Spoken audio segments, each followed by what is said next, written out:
여러분 안녕하십니까? 의대 2,000명 증원에 따른 의료계 집단 반발에 타협은 없다고 했던 윤석열 대통령이 오늘 오후 늦게 갑자기 태도를 바꿨습니다. 의료 현장을 떠난 전공의들의 면허 정지 처분과 관련해 유연하게 대응하라고 국무총리에게 당부했는데요.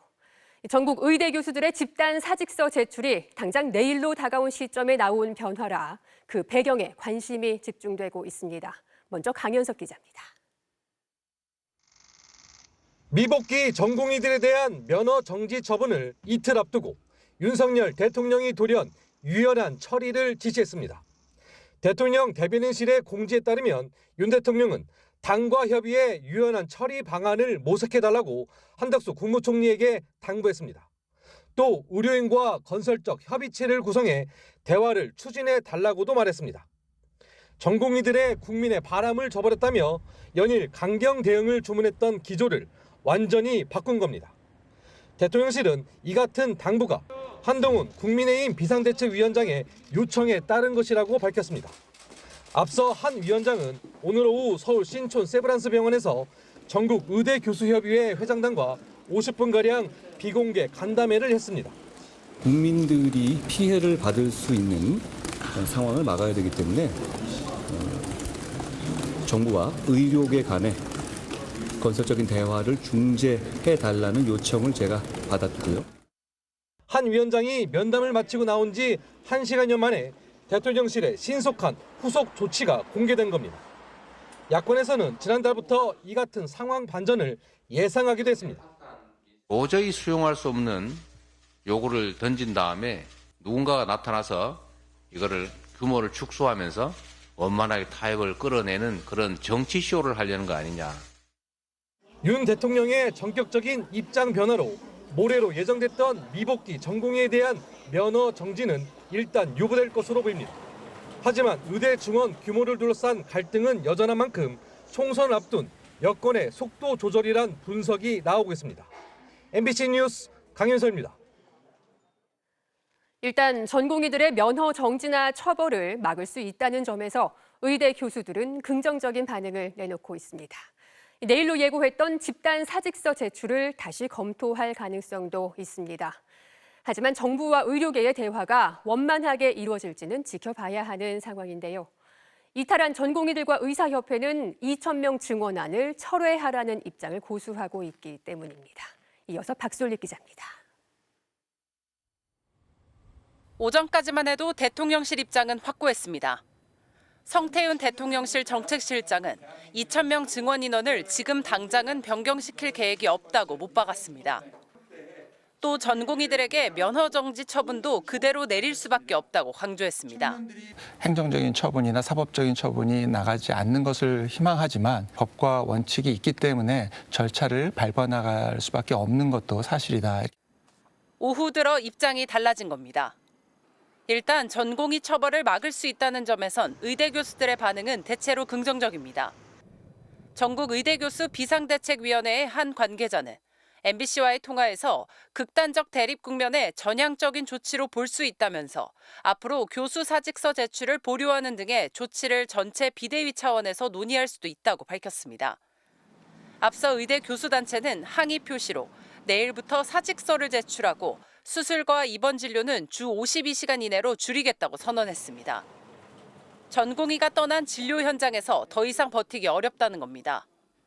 하지만 정부와 의료계의 대화가 어떤 성과를 낼지는 미지수입니다.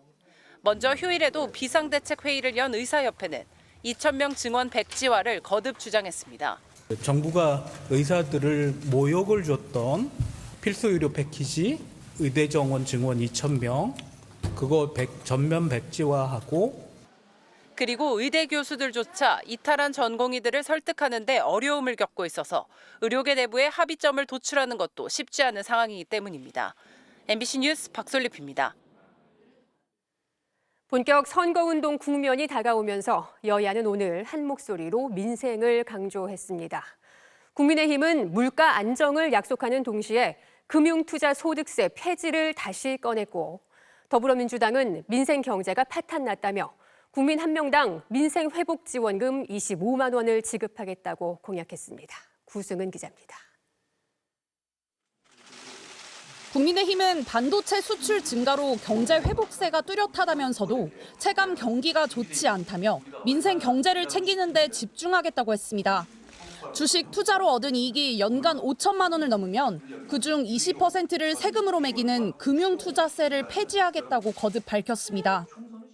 금투세 폐지의 발목을 잡고 있는 민주당을 반드시 심판하고 국민의힘이 금투세를 폐지할 수 있도록 힘을 실어주시기 바랍니다.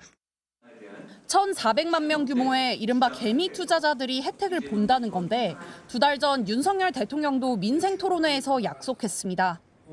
국민의힘은 윤석열, 박근혜 정부의 전직 경제부총리를 공동위원장으로 내세워 민생경제특위를 출범시켰습니다. 거시경제 회복세가 하루빨리 민생경제로 확산될 수 있도록 당과 정부는 혼연일체로 모든 노력을 경주해 나갈 것입니다. 민주당 이재명 대표는 현 정권의 무능과 국정 실패로 민생과 경제가 파탄났다고 목소리를 높였습니다. 그러면서 국민 모두에게 1인당 25만 원, 가구당 평균 100만 원의 민생회복 지원금을 지급하겠다고 약속했습니다. 13조 원으로 죽어가는 민생경제를, 죽어가는 소상공인을, 죽어가는 골목경제를, 죽어가는 지방경제를 살릴 수가 있습니다. 예산 규모와 관련해 이 대표는 현 정권의 부자 감세나 민생토론회에서 밝힌 선심성 공약 이행에 드는 1,000조 원에 비하면 세 발의 피에 불과하다고 주장했습니다. 진정으로 민생을 생각한다면 사기성 약속으로 국민을 속일 국리를 하지 말고 실질적인 민생경제 회복 마련에 힘을 보태야 합니다. 이 대표는 4년 전 경제 회복 효과를 봤던 코로나19 재난지원금처럼 지역 화폐로 지급하겠다며 추가 경정 예산 논의도 착수해달라고 정부에 요청했습니다. MBC 뉴스 구승우입니다. 국민의힘은 최근 잇따랐던 대통령실발 악재들을 털어내고 다시 야당을 향한 공세를 강화하고 나섰습니다. 민주당은 재산 현황을 허위로 제출한 세종갑 지역구 후보의 공천을 취소하고 무공천 강수를 뒀습니다. 이어서 신재훈 기자입니다. 한동훈 국민의힘 비상대책위원장은 주말 내내 유세현장을 찾지 않았습니다. 대신 용산발 악재들에 파묻혔던 총선 화두를 대야 공세로 전환하는 데 주력했습니다. 국민의힘은 특히 이재명 민주당 대표가 비례 위성정당을 공개 지지하고 불법으로 마이크를 쓰는 유세를 해 선거법을 위반했다며 고발하겠다고 밝혔습니다.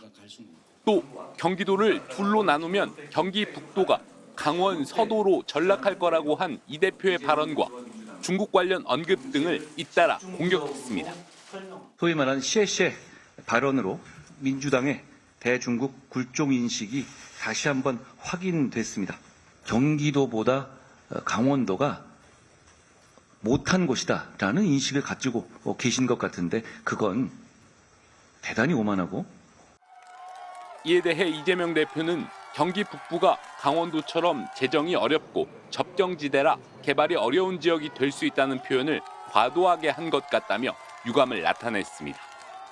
앞서 이 대표는 갭투기 의혹 등이 제기된 세종갑 이영선 후보의 공천을 취소했습니다.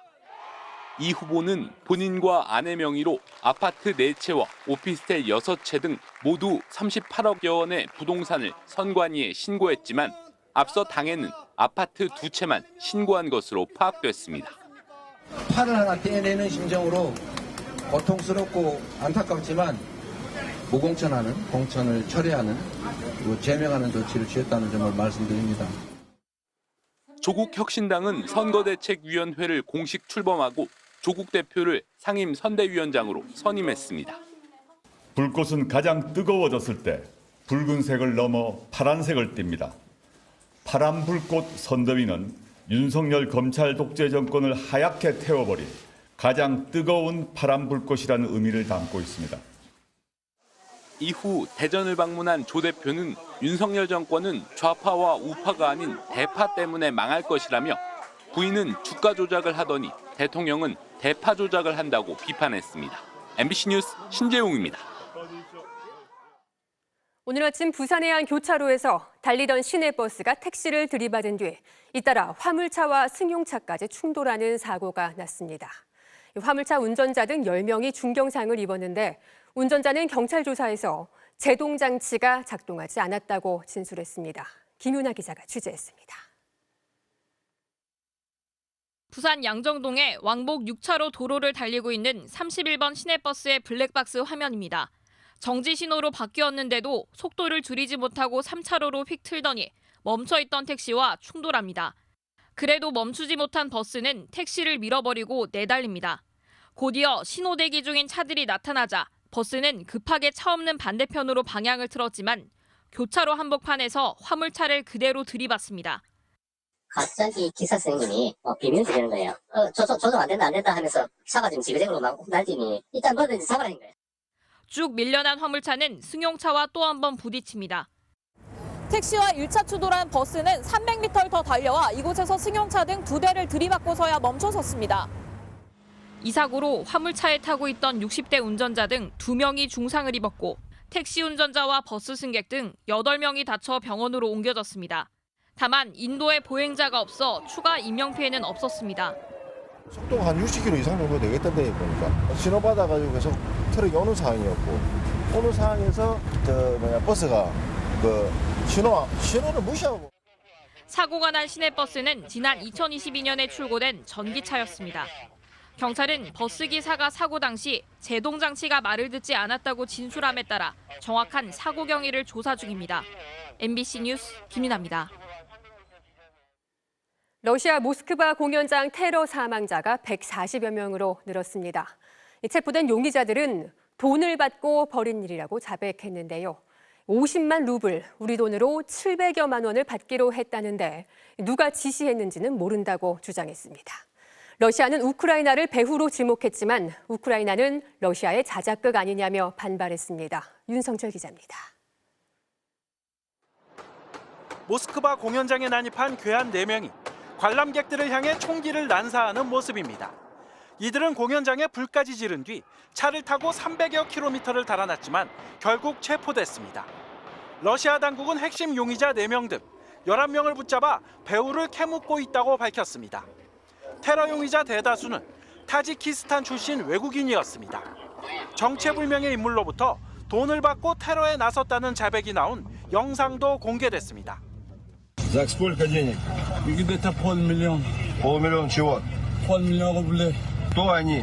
Не знаю, по телеграмм. 사망자가 140여 명으로 늘어나면서 러시아 전역에 애도의 날까지 선포된 가운데 테러 배후를 둘러싼 공방도 격화되고 있습니다. 이슬람 국가 IS는 자신들의 소행이라고 주장했지만 러시아는 우크라이나를 배후로 지목했습니다. 검거된 테러 용의자들이 우크라이나 국경을 향해 달아나고 있었던 게 주요 이유입니다. 보복 공격에 나서겠다며 으름장도 놨습니다. Все 4 непосредственных исполнителей теракта, все те, кто стрелял, убивал людей, найдены и задержаны. Они пытались скрыться и двигались в сторону Украины. 우크라이나는 오선에 성공한 푸틴 대통령이 초대형 참사의 책임을 떠넘긴다고 반발했습니다. 오히려 러시아 특수부대의 소행으로 보인다며 자작극 가능성을 제기했습니다. 테러범이 1시간 반 동안 활개치는 동안 아무런 제지가 없었던 게 수상하다는 겁니다. Очевидно, і Путін, і інші покидьки просто намагаються звалити все це на когось іншого. У них завжди однакові методи. 미국은 IS가 공동의 적이라고 규탄했지만 우크라이나의 연루 가능성은 일축했습니다. MBC 뉴스 윤성철입니다. 개봉 직후부터 파죽지세 흥행돌풍을 이어온 영화 파묘가 올해 첫 1000만 영화에 등극했습니다. 한국 오컬트 영화로는 최초의 1000만 영화입니다. 오컬트 외길을 걸어오며 이제는 장르를 대표하게 된 장재현 감독을 임소정 기자가 만나고 왔습니다. 100만까지 사흘, 1000만 관객까지 한 달 남짓이 걸렸습니다. 천지신명이 도와야 이룰 수 있다는 1000만 관객. 한국 오컬트 영화로는 최초 1000만 달성입니다. 묘를 이장한 풍수사와 장의사, 무속인들에게 벌어지는 기이한 사건. 뭐가 나왔다고 거기서. 겁나 험한 게. 처음 영화를 본 동료들은 마니악하다고 했고 비수기 개봉은 걱정을 더했습니다. 개봉 날짜를 얘기하니까 그때 괜찮은 것 같아라고 조언을 해주시죠. 예상은 깨졌습니다. 관객들은 가죽 자켓에 운동화를 신은 MG 무당에 열광했고 숨겨진 항일 코드를 앞다퉈 찾아냈습니다. 감독은 모든 공을 배우들에게 돌렸습니다.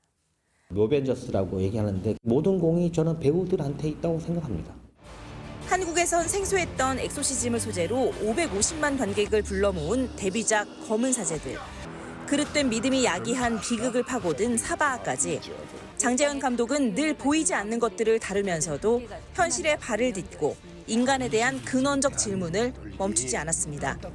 뜬구름 잡는 얘기가 될 것 같은 소재를 아주 용의 주도하고 치밀하게 만들어 나가죠. 대중적이면서도 결코 가볍지 않은 메시지를 담아낸 파묘는 결국 세대와 국경을 넘은 반응을 이끌어냈습니다. 이데올로기적인 것보다는 한국 사람 누구나 좀 느낄 수 있는 보편적인 무섭기만 한 그런 영화라기보다는 많은 메시지가 들어가 있는 좋은 이야기는 만드는 게 아니라 만나지는 것이라 믿는다는 장재현 감독. 또 어떤 보이지 않는 것이 그와 만나게 될지 궁금해집니다. MBC 뉴스 임소정입니다. 브라질 남동부 지역에 기록적인 폭우가 쏟아지면서 건물이 무너지고 도로가 침수돼 지금까지 최소 13명이 숨졌습니다. 리우데자네이루는 불과 며칠 전 체감 온도가 62도까지 치솟았었는데 유례없는 폭염에 폭우까지 이상기후로 몸살을 앓고 있습니다. 오유린 기자입니다. 강한 바람과 함께 비가 휘몰아칩니다. 기록적인 폭우로 도로는 흙탕물로 가득 찼고 도로 위에 있던 자동차 수십 대는 물에 잠기거나 급류에 휩쓸려 떠내려갑니다. 덩치가 큰 소방차도 마찬가지. 높은 지대에서 쏟아져 내려오는 위협적인 토사물에 사람들은 몸을 피하기도 합니다. 현지 시간 22일, 브라질 리우데자네이루 등에는 천둥 번개와 강풍을 동반한 집중호우로 곳곳에서 산사태와 도로 침수가 이어졌습니다. 하루 새 300mm에 가까운 강수량을 기록한 곳도 있습니다. O meu irmão e os vizinhos aqui escutaram um estrondo muito alto e ele veio correndo e nessa a população aqui já agilizou, né? 산간 마을을 중심으로 이재민이 속출했고 적어도 13명이 사망한 것으로 브라질 당국은 파악했습니다. 이런 가운데 건물 잔해에 갇혀 있던 4살 여자아이가 16시간 만에 구출됐습니다.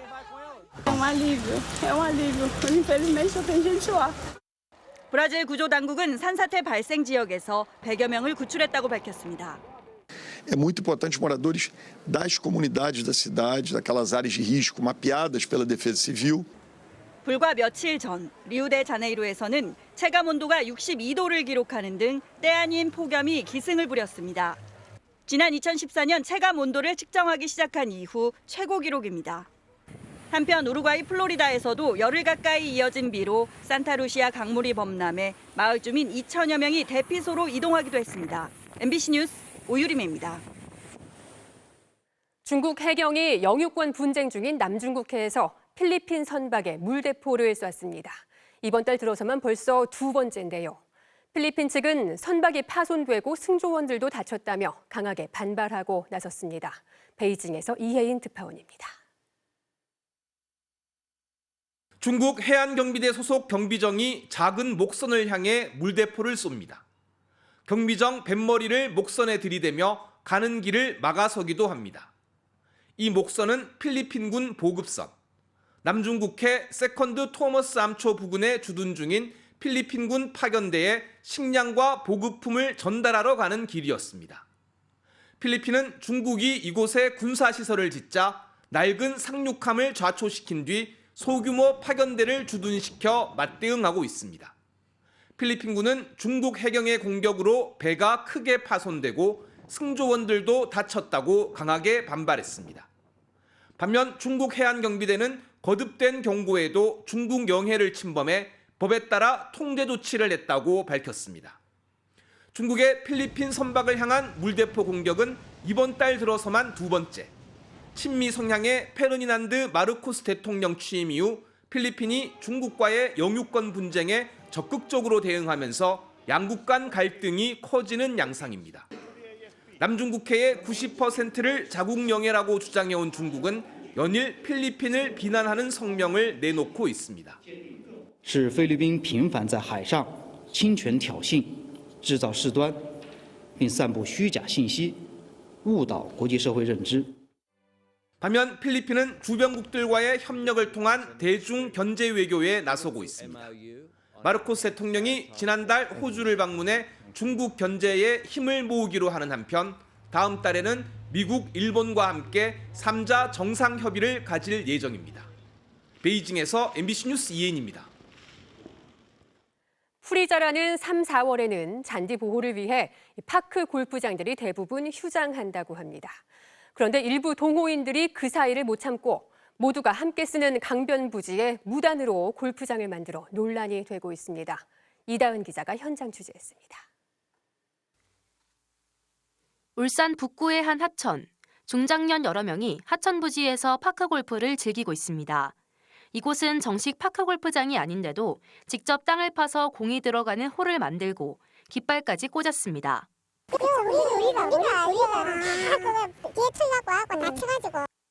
강변을 따라 걸어가면 비슷한 모습을 또 볼 수 있습니다.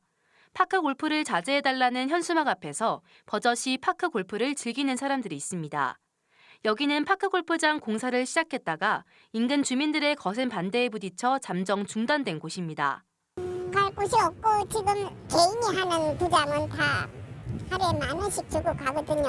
아니면은 저기 멀리 가야 돼. 파크 골프장은 보통 3월과 4월, 2달 동안 잔디 보호를 위해 휴장 기간을 갖는데 이 기간 동안 갈 곳이 없다는 이유로 하천 부지에서 파크 골프를 즐기는 겁니다. 인근에 있는 파크 골프장에는 휴장을 알리는 현수막과 함께 이렇게 출입을 제한하고 있습니다. 하천을 따라 산책을 즐기는 시민들은 불편함을 호소합니다. 벚꽃 같은 거 있잖아, 해놨는 거. 많이 자주 다니면 산이 안 올라오잖아요, 봄이 돼도. 그러니까 밟고 하면 안 좋지. 하천법 제33조에 따라 하천에 설치물을 설치할 경우 점용 허가를 받아야 합니다. 최근 민원들이 집중적으로 들어오자 담당 지자체는 무단으로 하천을 점용하는 행위를 본격적으로 단속하겠다고 밝혔습니다. MBC 뉴스 이다은입니다. 주차된 차에 부딪혀 놓고 그냥 사라지는 이른바 주차 뺑소니 사고 경험하신 분들 계실 텐데요. 경찰에 신고를 해도 방대한 분량의 CCTV 영상을 판독하려면 수사가 오래 걸리는 경우가 많았습니다. 그런데 최근 인공지능을 이용해 사고 발생 시점을 빠르게 찾아내는 기술이 개발됐다고 합니다. 송정근 기자가 취재했습니다. 1톤 화물차가 후진을 하다 주차돼 있는 승용차를 들이받습니다. 차가 흔들릴 정도의 충격이었지만 아무런 조치 없이 사고 현장을 떠납니다. 골목에 주차된 승용차를 또 다른 승용차가 강하게 부딪히더니 주변을 살펴본 뒤 그대로 떠납니다. 사고 후 조치를 취하지 않고 도망간 뺑소니 사건입니다. 어떤 상황인지 멍해지면서 좀 무섭기도 하고 근데 그분이 심지어 도망갔다고 하니까 좀 막막하기도 하고 이 사람 어떻게 잡지 뭐 이런 생각도 들기도 하고 이렇게 물피도주 사고가 발생하면 차량의 블랙박스 영상을 확인하거나 영상이 저장되지 않았다면 주변의 CCTV를 통해 가해자를 추적합니다. CCTV 특성상 방대한 분량의 영상 판독이 필요한데 이로 인해 경찰 수사관들의 업무 부담이 컸습니다. 차 주차한 상태에서 스크래치 내놓고 가는 상태. 아주 기분이 안 좋죠. 뭐 어떻게 보면은 며칠 갈 때도 있어요. 깨끗한 차에 그냥 기스 내는데. 광주 과기원 연구팀이 AI 기술을 이용해 물피도주, 이른바 주차 뺑소니 사건의 발생 시점을 빠르게 찾아내는 기술을 개발했습니다. 연구팀은 우선 RC카를 이용해 차량에 충격이 발생하는 물피도주 관련 영상 800여 건을 만들었습니다. 이 샘플을 분석한 후 인공지능에 학습시켰고 실제로 차량에 충격이 발생한 물피도주 사고에 적용해보니 기존보다 5분의 1 수준으로 시간이 단축됐습니다. 5분의 1 이상으로 줄일 수 있습니다. 그리고 물론 컴퓨터가 빨라지고 우리가 또 이거를 이제 병렬 처리를 해서 여러 대를 붙이면 그만큼 더 빨라지겠지만 지난 2020년부터 3년 동안 광주에서 매일 한 건 정도 발생하고 있는 물피 뺑소니 사건. 피해가 크지 않은 사건에 많은 시간과 인력이 투입되는 만큼 해당 기술이 보편화되면 사회적 갈등과 비용이 줄어들 것으로 기대되고 있습니다. MBC 뉴스 송정근입니다. 잠시 후 뉴스데스크에 방송되는 탐사기획 스트레이트는 철도 지하화나 트램 건설 등 총선을 앞두고 쏟아지고 있는 개발 공약의 사업 타당성을 따져봤습니다. 법원이 잘못된 민자 사업에 대해 지방자치단체의 책임을 처음으로 인정한 용인 경전철 사례를 통해 무책임한 개발 공약이 되풀이되고 있는 이유도 집중 취재했습니다.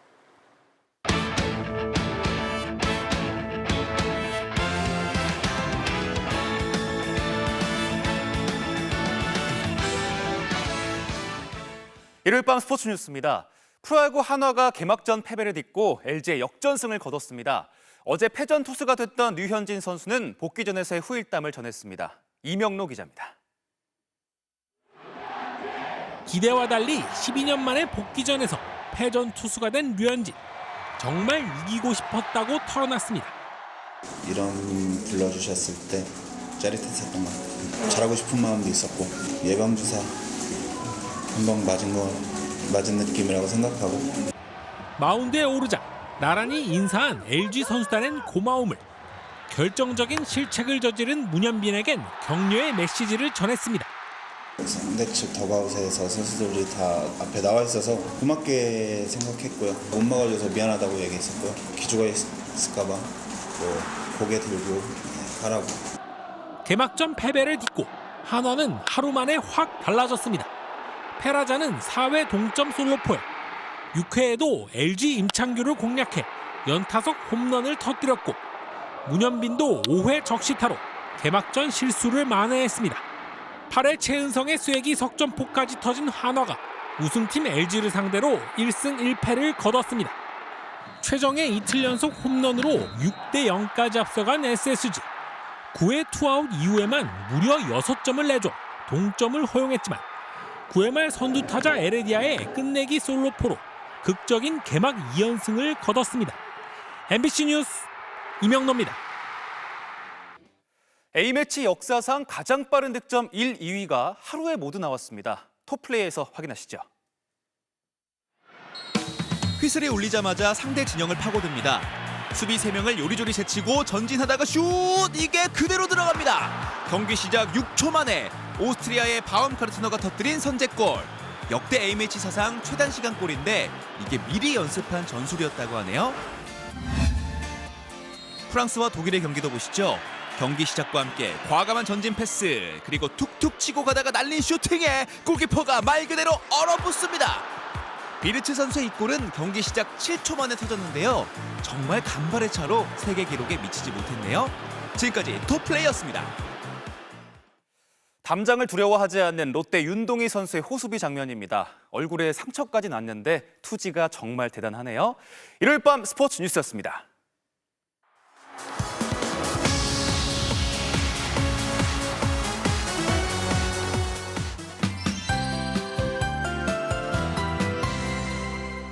주말 새 기온이 껑충 올라 서울 도심에서도 봄꽃들이 모습을 드러냈습니다. 오늘 서울의 낮 최고 기온이 23.4도까지 오르는 등 중부 많은 곳이 올 들어 가장 따뜻했는데요. 오늘 낮 서울 홍제천에서 찍은 영상을 보시면 햇살을 가득 머금은 매화와 야생꽃들이 계절을 부지런히 전하고 있는 모습입니다. 반면 남부지방 곳곳에는 비가 내리고 있는데 내일은 또 다른 비구름이 전국으로 들어오겠습니다. 특히 내일 오후부터 모레 오전 사이 제주와 남해안에는 시간당 최고 20mm씩 강한 비가 쏟아지겠는데요. 제주 산지에 최고 80mm 이상, 전남과 경남, 강원 영동에도 많게는 40mm가량의 비가 흠뻑 내리겠고요. 서울을 비롯한 그 밖의 중부지방은 양은 많지가 않겠는데요.